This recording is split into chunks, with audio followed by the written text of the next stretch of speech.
Good afternoon and welcome to Lunchtime Coaching. My name is Kevin Britz, International Leadership Coach, Trainer and Leadership Programs Facilitator, and host to the Lunchtime series where we add value to people's lives happening every day at 12 o'clock on ebizradio.com. Today we have a power coach who's from Sharing Knowledge International, acronym SKY, Mr. Julio Muhorro. Is that correct, Mr. Julio Muhorro? Yes, it is, Kevin. Thank you very much for having me. Thank you for joining us and welcome to Lunchtime Coaching. Oh, it's my pleasure being here, man. So to kick it off, Julio, give everyone out there just some insight on who you are, what it is you do, and tell us more about you. Yeah, sure. So I'm a Mozambican, as you can tell by my accent. I was born and raised in Mozambique. I've been into the personal development and business design industries for the past 7 years. And currently, I'm the founder of Sharing Knowledge International, a company where we enable powerful personal transformations to drive business, career, and life fulfillment. That's fantastic. So, Julio, the information that you're sharing today is quite interesting because you call yourself a power coach. Tell me, like, what is that? I've never heard of it, and I'm so glad that you're sharing this with us. Tell us about what a power coach is. Yeah, sure. So first things first, I believe that most people have a very weird and abusive relationship with power. We have all these misconceptions around it, right? We think that power is evil. We think that if I'm tapping into my power, that means that I'm taking power for someone else's. So we have this crazy relationship with power, but low-key, most of us, we really want to stand up in our true power. We would really like to have the opportunity to decide how our life goes to play out. And also, some people believe that power means control. But then what I had to find is that true power doesn't mean control, means leading the co-creation of our lives. So that's really where people are most of the times coming from. And they tend to literally just blame everything and everyone outside of them for their current circumstances. So I'm here because it's the system's fault. I'm here because I was born poor. I'm here because of this or that. And we allow our past to define who we are. And that's just one of the most important ways to sort of deal with power, because really the way that we show up today has more to do with our future and how we are connected with the future than it has to do who we were in the past. So being a power coach is really helping people to create a more healthy relationship with power. So from that place, they're not looking for the next achievement to feel happy. They genuinely are happy from the inside out. I love that. So you know, it resonates so much with me because one of the slogans I live by is becoming the hero of your own story. For sure. And, I aim, from a coaching perspective, also to really show and showcase and facilitate processes with people. And at the other side of that conversation, people inevitably tap into their own personal power. And it really, really starts showcasing, them from their true selves and how to do that so effectively. But today, why is it important for us as entrepreneurs, as professionals, as business people to tap into our power? Why would you say this is so important? Yeah, for sure. Especially today when we are seeing every single system falling apart, from the financial system, education system, you name it. It's so important for we to decide how we're going to show up, because we are literally given a chance to create a new system for the next decade or so. So if today we decide to be a victim of change, that's what we're going to be. But if as entrepreneurs and as professionals, we decided, you know what, let me actually lead the change to what I want it to be, this is a way more empowering place to be. And if you stop to think about it, most people, they're trying again to control their lives. And when you start realizing that control is not my job as an entrepreneur, my job as a professional is to collaborate with other people, collaborate with universe, with God, whatever you want to call it. And from that place, really deciding why am I showing up the way I'm showing up and how am I showing up really allows you to extend your impact and your revenue or income as a person. Yeah. So what does it take? So I sign up with you and I sort of kind of go, okay, cool. Jay, I need more information. I need, you to help me get to where I want to go here. What does it take for us to really tap into our personal power? How does that play out? So that question has two layers. The first one is in terms of the process that I guide people through. So the first thing is that you have to remember your power, right? You cannot tap into your power if you don't know it already exists, and if you're not really aware of how deep and potent that power really is, right? So the first step is remembering our power, and you start really to understand and believe that your future and your life is yours to lead, right? That's the first step. Then the second step is actively owning your power. Because one thing is you understanding that, oh, I'm the lead co-creator of my reality. I can decide how I'm going to show up. A completely different thing is you on a daily basis stepping into your power and taking responsibility on your future, right? And the third and last piece is that once you realize that, oh, the more in tune and connected with my power I am, I'm literally giving other people permission to do the same, because power cannot be taken or given, can only be shared. And unfortunately, as we were discussing, sometimes it is misused, but it's never taken or given. So you understand that, oh, let me actually share my power with the right people so that other people can really connect and tap into their power. So that's the terms of framework that I guide people through during my coaching processes. But then for them, sort of like the benefit that they get is that they get to work in two layers within themselves. So the first one is the external layer. I said is usually success is only 20% of external factors. So the strategy you're using and the context, right? So what strategy you need as an entrepreneur to go from 0 to 6 figures or even 7 figures, right? You need the right strategies, and you need to implement those strategies in the right context for them to work out. So for instance, if I'm a coach entrepreneur from the US who has a very North American type of business, the strategy you're going to tap into are completely different from an entrepreneur in Southeast Asia who is running an international business, right? So you have to have the right strategy and the right context. But that is only 20% of the equation.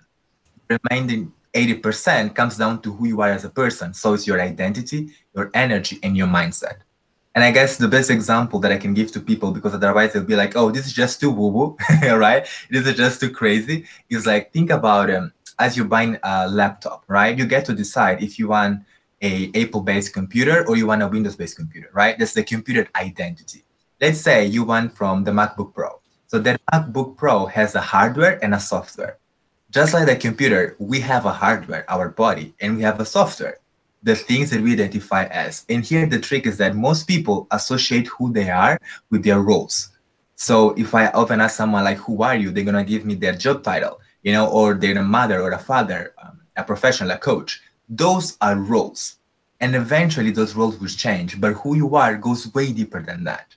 But then going back to laptop example, if you just have a brand new computer, if you don't install any program, that's not going to be of use for you, right? You need to install Zoom, Adobe Photoshop, whatever programs that will allow that identity to operate with the role, right? So your mindset is this interface that allows you who you are to be expressed in the role. But then, even if you buy the most powerful computer in the world, eventually you'll have to connect it to a power source.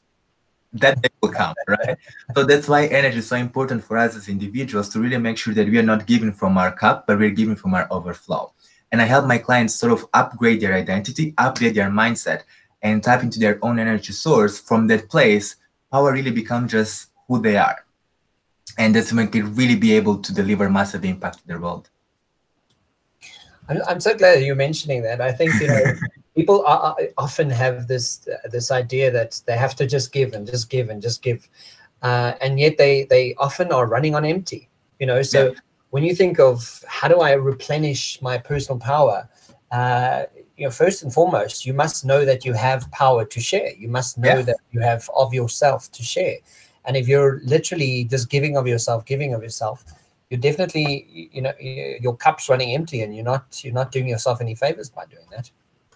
Yeah, for sure. You're not doing any favors to yourself, neither to your community, right? Because they will be expecting you to show up and play full out, but you will not genuinely be possible to do so if you're just giving from your own cup. And once you start understanding that giving and receiving, they are completely independent tasks, but they work really well together. It's like breathing. You cannot just breathe in, breathe in, breathe in. Eventually, you have to give the breath away, right? You have to breathe out. So it's really like that. With impact and with abundance, it's always a game of giving and receiving, and allowing yourself to give and receive as well. Yeah, absolutely.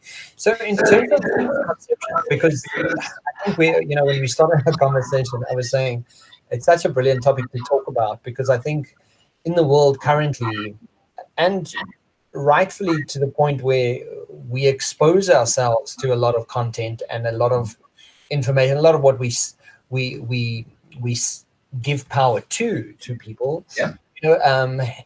When we do that, and a lot of what we are taking in from all types of sources, we may be influenced very negatively by the power source that we pay attention to. So, what are the misconceptions about power, essentially? Don't you want to elaborate that on that for us? Yeah, sure. I guess let's start with the thing that the power lies on the system, or the power lies on other people, right? It's very easy for us to think, even in my case, like it would be very easy for me to be like, oh, I grew up in Mozambique, English is not my mother tongue. My parents were divorced before I was born. Oh, my mother raised me and my siblings on her own. Oh, my father passed away when I was 7. Oh, my mother passed away when I was 14. I had every single reason, Kevin, to not be having this conversation with you today if I was just allowing the system to sort of have power over my life, right? That's not true. So again, we get to decide how we're going to show up today to create the life that we want in the future. It's not the system's fault, right? And talking about system again, we sort of believe that the system is already set up and there is nothing we can do. Well, spoiler alert, the system was created by humans. And as a human being, we get to decide how we're going to play with the system. So we can decide if we're going to break the system completely and entirely and literally live life on our own terms, or we got to decide if you want to just play with the system and exploit its weaknesses at our now advantage. And there's no shame in doing that. One of my clients, she's doing a PhD in Australia now. And she was saying, she was sharing with me how in every time she's filling up a scholarship application, she stressed the fact that she's an African woman, Black woman, Sub-Saharan woman. She's all the labels that people will give to her. And if she was setting in her power, she would be like, oh, poor me. She uses that to break a system and really do amazing stuff in her advantage. So with everything that happens in our life, we have the power to decide how we're going to express and use that. Yeah. So I guess that's one of the biggest misconceptions, that, the power is always in the system, always other people and poor me, and sort of like that victim mentality. But in reality, you can tap and take every single thing that happened to you and turn into something that happened for you. Shall you choose to embrace that path, of course. And I suppose victim mentality, but essentially, as a victim, I still have the opportunity to be powerful, because by playing that victim, I keep myself in that world, and getting more attention. So, but the question is, so how are you using it? And I think that's what people often don't realize, and they have this misconception of what I'm doing with my life, what I'm focused on, and how do I keep telling this new story, and how do I keep that narrative alive? One of the things that is sort of key that I think people often miss the boat on is, how do I action it?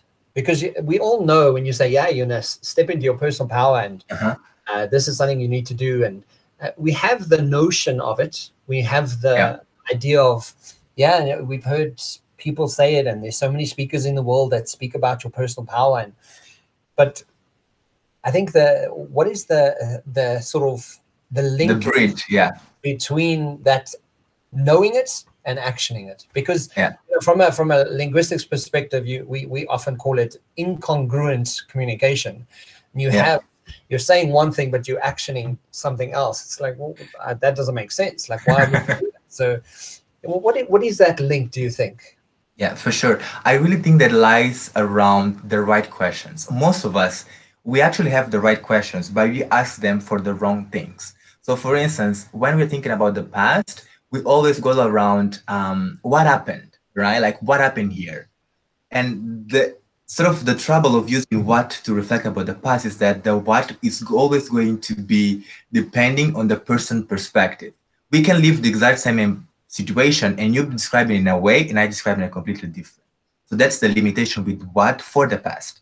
Then when it comes down to the present, we tend to ask ourselves why, especially when there are negative situations, right? Why is this happening to me? Why me? Why right now, right? And what happens is that when you are asking why for the present, Your brain will give you every single reason why something is happening in your life. And that's not very empowering, right? And what happens when we think about the future, we ask ourselves, how? How can I do that? How can I create that? The problem is because it's something that didn't happen yet, your brain will struggle to come up with a full path towards that future because it didn't happen.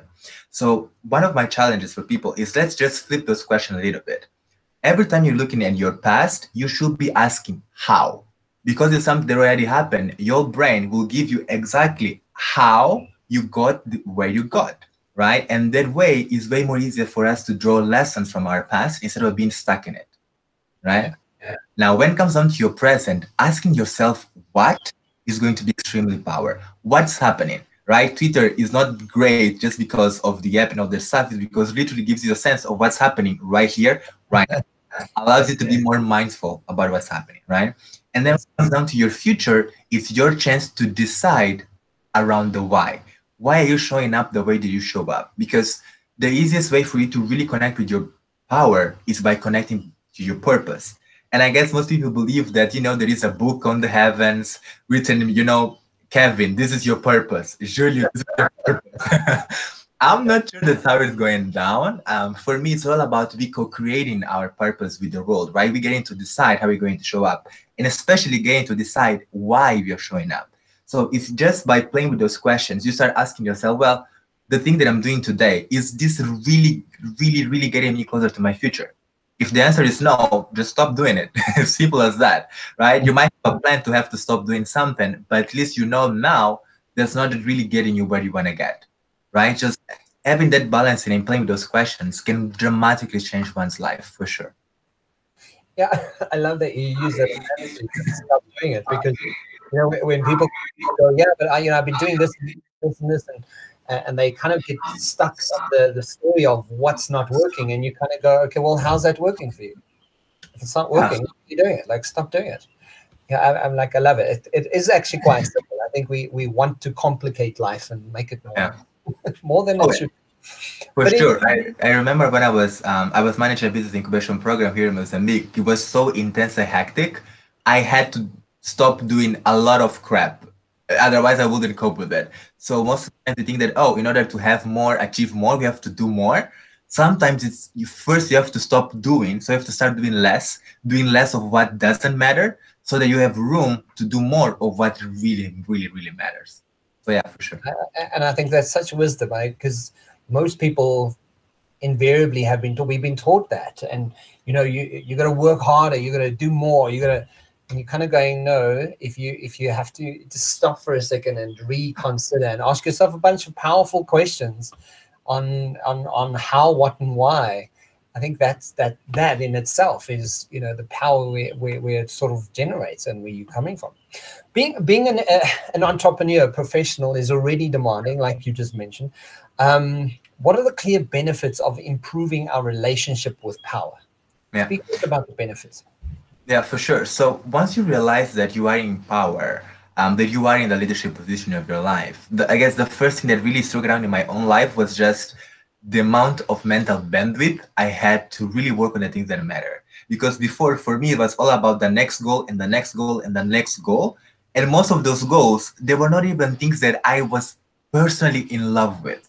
It was because society told me that it was beautiful, right? Like buy a house, buy a car, be married at this age and whatever, right? So just when you realize that, oh, I'm not living my life for other people, I'm living my life for myself.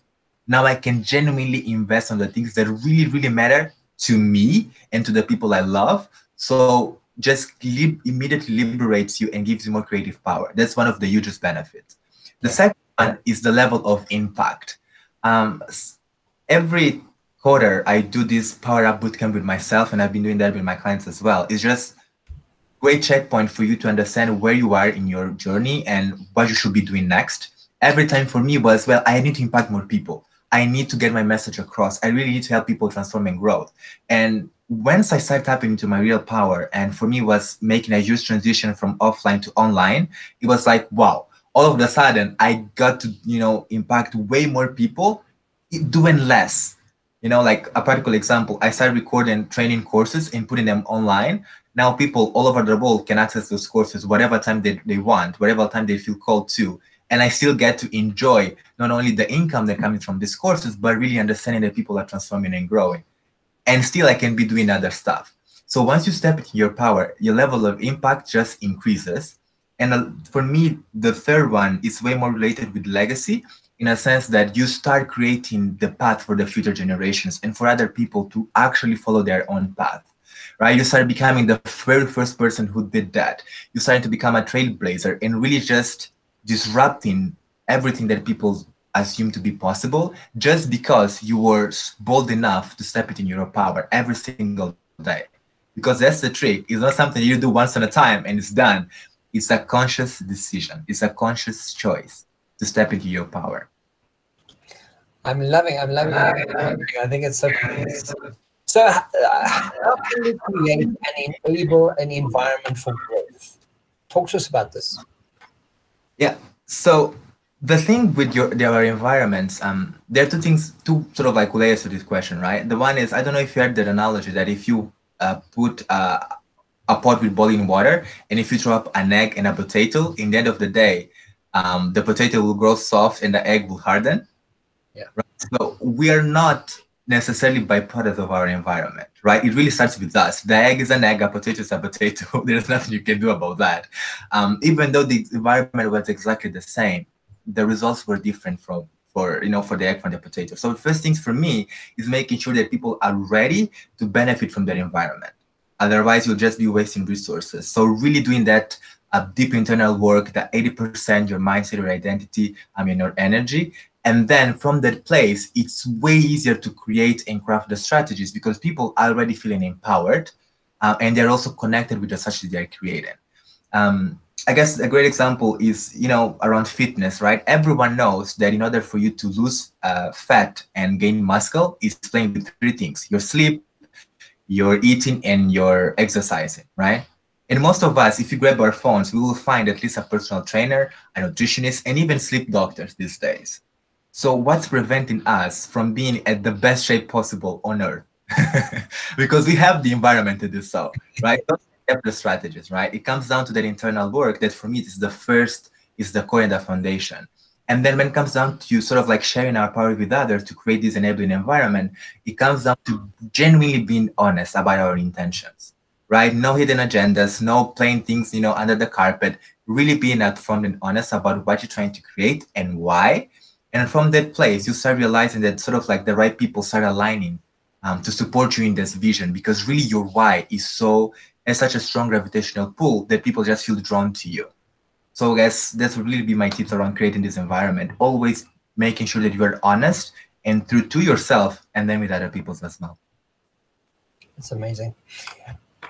Julia, I just love that you have such insight specifically around this one topic and everything you're sharing.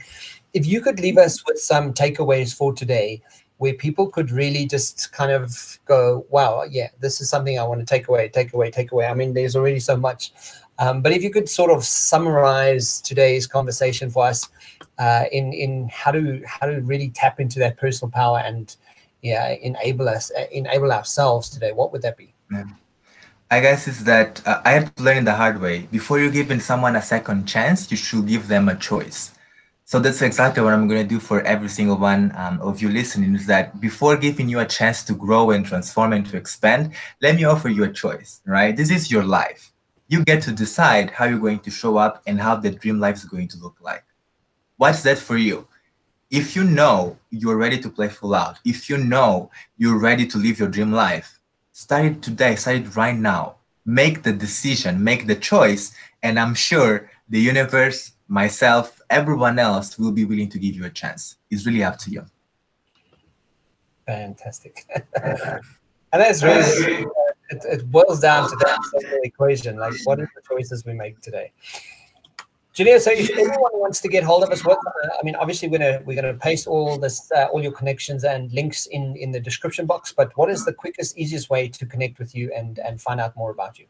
Sure, like as a good millennial, you can find me on social media. So Facebook, Instagram, Twitter, and LinkedIn at Julio Muhorro. That's JuLioMuhorro. or you can find me via my company LinkedIn page, Sharing Knowledge International. Fantastic. Power Coach Sharing International, Sharing Knowledge International, Julio Muhorro. Thank you, Julia. Thank you for spending time with me, and thank you for sharing your insights. I absolutely love that. And I think we should have more of these conversations. I think you should come back and, and chat some more.